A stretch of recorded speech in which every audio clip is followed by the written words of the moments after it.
Hello everyone, good morning, જય શ્રી કૃષ્ણ, હર હર મહાદેવ. જો new બ્લોગમાં તમારા બધાનું સ્વાગત છે. અને આમ જો વાગે કેટલા ગયા છે, 9:30 થઈ ગયા છે. અને આપણે બધું નાસ્તા પાણી પતી ગયું છે અને હવે ઘરનું કામકાજ ઉપાડવાનું છે. ચાલો મસ્ત ઘરનું કામકાજ ઉપાડી નાખે ને મિતુલભાઈ છે ને હજી સૂતા છે જો રૂમમાં.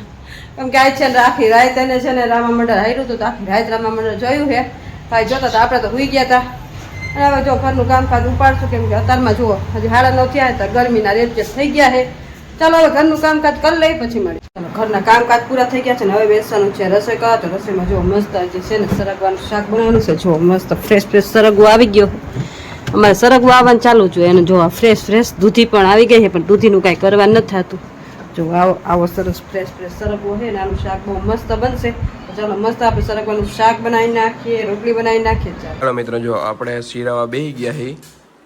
આપણે એકચ્યુઅલી લેટ થઈ ગયો છે. જો કેટલા વાગી ગયા, બહુ મોટું થઈ ગયું. કેમ કે રાતે એકચ્યુઅલીમાં બધા એ ચેનલમાં લાઈવ આપણે કર્યું હતું થોડું ફેસબુકમાં. થોડુંક મોડા સૂતા હતા એટલે થોડુંક લેટ ઉઠાણું. કા મમ્મી? અને મમ્મી જો રસોઈનો કાર્યક્રમ કરે છે ને આપણે તો અહીંયા શીરાવી જ છીએ મિત્રો. મિત્રભાઈ શીરાવા દીધું ને આપણે જો અહીં સરગવાનું શાક, ગાજરનો સંભારો. મિત્રભાઈ કહું કે તમે ખાઈશો, બપોરનું ખાઈશો, સવારનું? તો કે હું સવારનું ખાઈશ ને બપોરનું ખાઈશ. તો એને શીરાવા દઈ દીધું મેં. હવ મિત્રો, અત્યારે હવે અડધી ભાખરી આમ એમ થાય કે શીરાયું કાંઈક આપણે. બટક કરવાનું. જમવાનું બસ જો હવે રોટલી એક બનાવી નાખો એટલે રસોઈ બની જાય મસ્ત. સરગવાનું શાક, ગાજરનો સંભારો ને રોટલી. બરોબર. તો સરગવાનું શાક ક્યાં? અચ્છા, રેડી કરી નાખ્યું. વાહ, અહીંયા બધું તૈયારી કરી નાખી. હવે ખાલી રોટલી બનાવીને જમવા. પણ હજી તો અમે તો હજી શીરાયું જ છે, એનું શું કરશું? તમને આટલું કીધું શીરાઓમાં તોય તમે કહો અડધી તો ખાઈ દે, અડધીની બાદ અને એ તો 12:30 આખી કાંઈ હતી ને, એટલું જ બટકું થોડુંક જ કાદેલું હતું. ઈ એટલું ઈ આખું જ કહેવાય, થોડીક જ ઓછી હતી આખામાં. મને ખબર જ હતી. પછી જો તમે એમ કહે હવે મારે નથી ખાવું. ના મિત્રો, આપણે ખાઈ લેવું. ટેન્શન લ્યો માં તમે તારે જમવું તો પડશે. જમી લેવું, ઉપાધિ ન કરો તમે. અને આપણે જો બ્લોગ એડિટ કરી નાખો તમને બતાવું. હવે જો જમવાનું તો થઈ ગયું. આપણે જો બ્લોગ થઈ ગયો હોય એડિટ, તાજો જ કર્યો. હજી એક્સપોર્ટ થતા મિત્રો વાર લાગે. પછી આને હજી ટાવરમાં જઈને મીન્સ કે અહીંયા ઘરમાં આવે જ નહીં. 3-4 અહીંયા તો એમ કે 8 કલાક થાય અપલોડ થતા. બહાર ભાઈબંધની દુકાને કાં તો ઉપર તડકાનું જવું પડે. અને ત્યાં પછી કલાક તો મિનિમમ થાય જ તોય અપલોડ થતા. ત્યાં સુધી ફોનને આમ ચાલુ સ્ક્રીન ઓન જ રહેવી જોઈએ, એવી રીતના રાખવાનું. આપણે હમું બેવું પડે. ત્યાં સુધી આ ફોનનો ઇસ્તેમાલ કરવાનો અને બસ એવું બધું કરવાનું. તો ચાલો, આ જો બ્લોગ અમે હરવો એડિટ કરી નાખ્યો. હવે અપલોડમાં મૂકી દેવું. આજનું ટાઇટલ એવું હતું કે નકરી મમ્મીએ રીલ્સ જ જોઈ હો મિત્રો. કામ કરવા એમ કે ચાલો બ્લોગમાં એમ કે ચાલો હવે આમ કરી નાખી. પછી બ્લોગ પૂરો થાય ને એટલે રીલ્સ ચાલુ થઈ જાય, ટતર સીધું કામ. અને કાંઈ કામ ન હોય તોય રીલ્સ જોવાનું. હવે ટૂંકમાં આ રીલ્સ નામનો વાયરસ હવે બધે ફેલાઈ ગયો હોય મિત્રો. નાના છોકરાઓથી નીનકા ટાબરિયા હોય ને એને જેમ ખાવા બેહારો ને તો રીલ્સ જોતા હોય. હે ને મમ્મી? રીલ્સ વગર તો એ ખાય નહીં. અને નાનાથી માંડીને હવે આ જો આ મોટા બધા રીલ્સ જ જોવે. પછી બધા રીલ્સ જોવે. પછી અમે ક્યારેક જોતા હોય ને ત્યારે એમ કે ઓહો તમે તો રીલ્સ જોવો, બીજું કાંઈ કરતા નથી. પોતે બધા ઈ જ કરતા હોય મિત્રો. આનું શું કારણ? આ માણસો કઈ બાજુ જઈ રહ્યું છે એ મને ખબર નથી પડતી મિત્રો.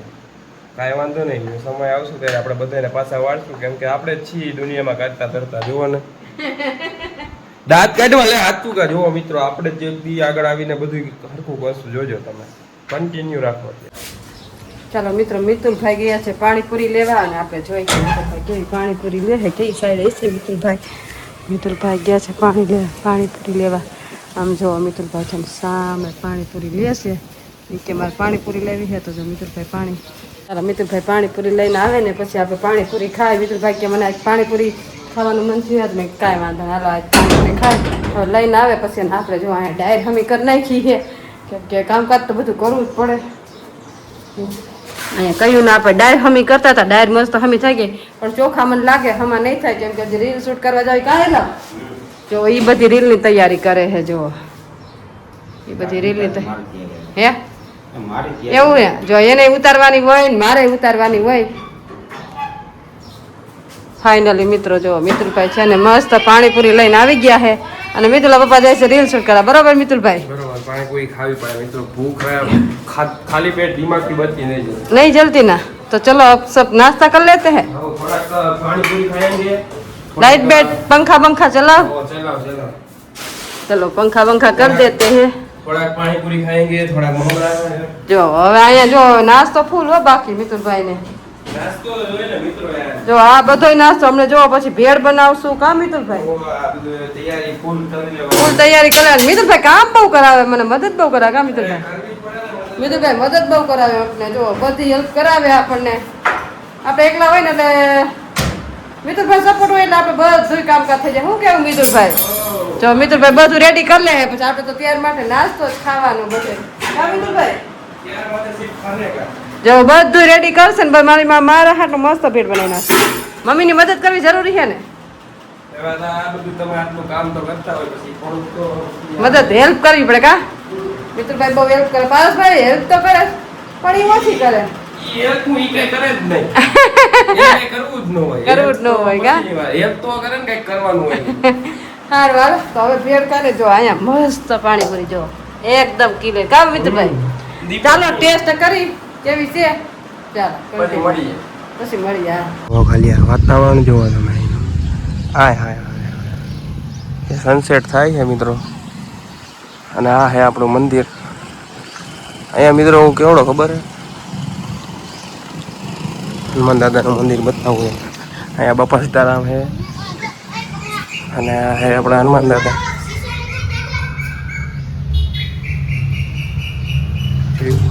અહીંયા હું ઝીણકો હતો ને ત્યારે આવતો પૂજા કરવા. હવે બંધ કરી દીધું. હવે બીજા બધા કરે પૂજા. અને અહીંયા જો આ બધું બેઠા હોય અમે બધા. ખાલી વાતાવરણ જુઓ તમે, એકદમ જબરજસ્ત જોરદાર વાતાવરણ. અહીં જે મજા આવતી અહીંયા બધા સાયકલો ફેરવતા અને હા જે મને યાદો બધી યાદ આવે છે. બહુ મજા આવતી. બધું બંધ કરી દીધું. આ બંધ રહા હે મમ્મી. ગ્રેવી વાળે કા ભીંડે કા શાક કેટલો ટાઈમ છે આ શાક નથી બનાવ્યું. આજે આપણે બનાવશું. તો આ છે ને ટમેટા કટ કરી લીધા, અહીંયા ડુંગળી કટ કરી લીધી છે વાવ. અને આની છે ને ગ્રેવી બનાવવાની છે અને પછી આ ભીંડાને છે ને તેલમાં શેકી પછી આ ગ્રેવી મસ્ત બનાવીને પછી ગ્રેવીમાં મિક્સ કરી મસ્ત શાક બનાવવાનું. હા એકદમ તો તમને વ્યુઅર્સ ને ક્યારેક રેસીપી તો આપો યાર. રેસીપી ને આપશું ને પણ રાઈતે મજા ન આવે રેસીપી ના રાઈતે જ બને.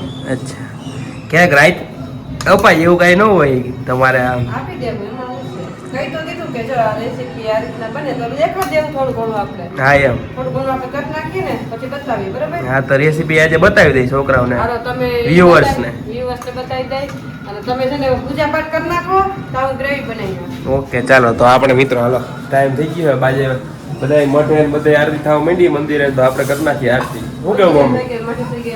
તો ચાલો કન્ટિન્યુ. ચાલો મિત્રો જો અહીંયા મસ્ત ભીંડી નાખી દીધી છે મમ્મીએ. કામ નાખતો છે આ તેલમાં શેકવાનો હોય ભીંડો. ભીંડા તેલમાં હાવ આમ એકદમ કૂણો પડી જાય ત્યાં સુધી તેલમાં હલાવ્યા જ રાખવાનો. બધું હાવ આમ એકદમ નરમ થઈ જાય ત્યાં સુધી. અને પછી જો પછી આ ભીંડો છે ને આમાં ડીશમાં કાઢી લેવાનો. પછી એ તેલમાં છે ને આપણે બધું આ ગ્રેવીનો મસાલો જો આ કરી નાખી, ટમેટાની ગ્રેવી કરી નાખી છે, અને ડુંગળીની ગ્રેવી કરી નાખી છે. મિત્રો હાયરો અમે એક રીલ પણ શૂટ કરી છે આની હિન્દીમાં. પાછી એ હિન્દીમાં તમે જોયું ટેલેન્ટ જુઓ તમે ખાલી મમ્મીમાં. टैलेंट तो भरपूर है लेकिन पता नहीं टैलेंट कहाँ चला जाता है. હા જો હવે ચડી જાય એટલી રાહ જોવાની હે ને મમ્મી? આ જાજી વાર રાખવો પડે તેલમાં કેમ કે વાર લાગે. હોય ને એટલે થોડોક આમ ચીકાશ બધી ભરી જવા દેવાની. બરોબર. ચાલો જો આમાં છે ને ટમેટાની ગ્રેવી ડુંગળીની ગ્રેવી બધી મિક્સ કરી નાખી છે અને જો મસ્ત છે ને પછી મસાલો એડ કરી નાખી પાકી જાય ત્યાં લાગી રહેવા દે. ત્યાં સુધી રહેવા દઉં. અને આમ જો આ ભીંડો છે ને આપણે તેલમાં શેકી નાખ્યો હોય પછી જો આ મિક્સ થઈ જાય પછી ભીંડો આમાં નાખી દેવાનો અને મસ્ત ગ્રેવી વાળું શાક રેડી. આજ થોડુંક લેટ થઈ ગયું કામ મમ્મી. 9 વાગી ગયા અને આવી ગયો જો ગ્રેવી વાળું ભીંડાનું શાક એક નંબર. શું કેવું? રિવ્યુ તો આપો પપ્પા ગ્રેવી વાળા ભીંડાને. કેટલા દિવસે ખાધું? જાજો ટાઈમ થઈ ગયો. ચાલો જો મસ્ત ભીંડાનું ગ્રેવી વાળું શાક મમ્મીએ બનાવી નાખ્યું. રેસીપી આવી જાય ટૂંક સમયમાં. રીલ હિન્દીમાં બનાવી એકચ્યુઅલી કા મમ્મી?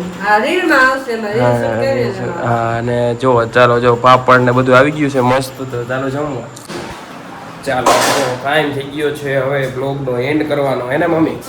અને જો મમ્મી પણ જો મસ્ત બધું કામકાજ કરી રહ્યા છે અને આપણે પણ જો ચાર્જિંગ છે નહીં તો બધું પાવર બેંક ને બર્ડ્સ ને બધું લઈને ઉપર જાય ઉપર ઉભા ખાટલાની પથારી કરી નાખી કા મમ્મી ઉપર ખાટલાની પથારી બધું રેડી થઈ ગયું હોય અને વાગી ગયા જો કેટલા વાગ્યા 10 જેવું થવા આવ્યું હોય તો હવે આપણે સુવાની તૈયારી કરી નાખી તો તમને અમારો આજનો બ્લોગ કેવો લાગ્યો ભીંડીની સબ્જી કેવી બની એ તમે જરીક કોમેન્ટમાં જણાવી દેજો કા મમ્મી એટલે અમને ખબર પડે અને રીલ પણ કારે આવશે એમાં કોમેન્ટ કરી નાખજો મળશું કાલે એક ફરી નવા બ્લોગ સાથે ત્યાં સુધી જય શ્રી કૃષ્ણ હર હર મહાદેવ બધાને ગુડ નાઇટ